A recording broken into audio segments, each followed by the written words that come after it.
Digital India की ओर से बड़ा कदम। अब होटल और एयरपोर्ट जैसी जगहों पर पहचान बताने के लिए फिजिकल आधार कार्ड या उनकी फोटोकॉपी की जरूरत नहीं पड़ेगी।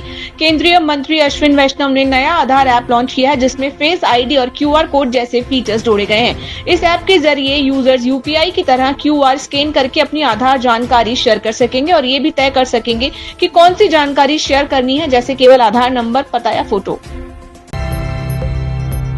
7 दिन में ही ट्रंप बैकफुट पर। अमेरिकी राष्ट्रपति डोनाल्ड ट्रंप ने 75 से अधिक देशों पर लगाए गए रेसिप्रोकल टैरिफ को 90 दिनों के लिए टाल दिया है। हालांकि चीन को इससे बाहर रखा गया है और उस पर टैरिफ बढ़ाकर 125% कर दिया गया है। इसका मतलब है कि चीन का $100 का सामान अब अमेरिका में $225 में बिकेगा, जिससे उसकी बिक्री में गिरावट आने की संभावना है।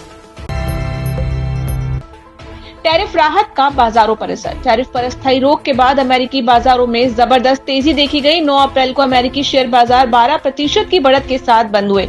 एशियाई बाजारों में भी 10% तक की तेजी दर्ज की गई है। हालांकि भारतीय बाजार महावीर जयंती की छुट्टी के चलते बंद रहेंगे।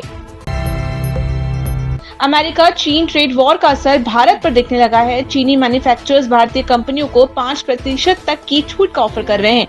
इंडिया इलेक्ट्रॉनिक कंपनियां इस छूट का कुछ हिस्सा ग्राहकों को भी पास कर सकती हैं। इससे टीवी, फ्रिज और स्मार्टफोन जैसे प्रोडक्ट्स भारत में सस्ते हो सकते हैं। इंडिगो बनी दुनिया की सबसे वैल्यूएबल एयरलाइन। भारतीय एयरलाइन इंडिगो ने मार्केट कैपिटलाइजेशन के आधार पर अमेरिका की डेल्टा एयरलाइंस को पीछे छोड़ते हुए दुनिया की सबसे वैल्यूएबल एयरलाइंस का खिताब हासिल कर लिया है। ब्लूमबर्ग की रिपोर्ट के अनुसार इंडिगो की मार्केट वैल्यू 2.01 लाख करोड़ रुपए हो गई है। हालांकि 1 घंटे बाद ही डेल्टा एयरलाइंस ने फिर से टॉप पोजीशन हासिल कर ली।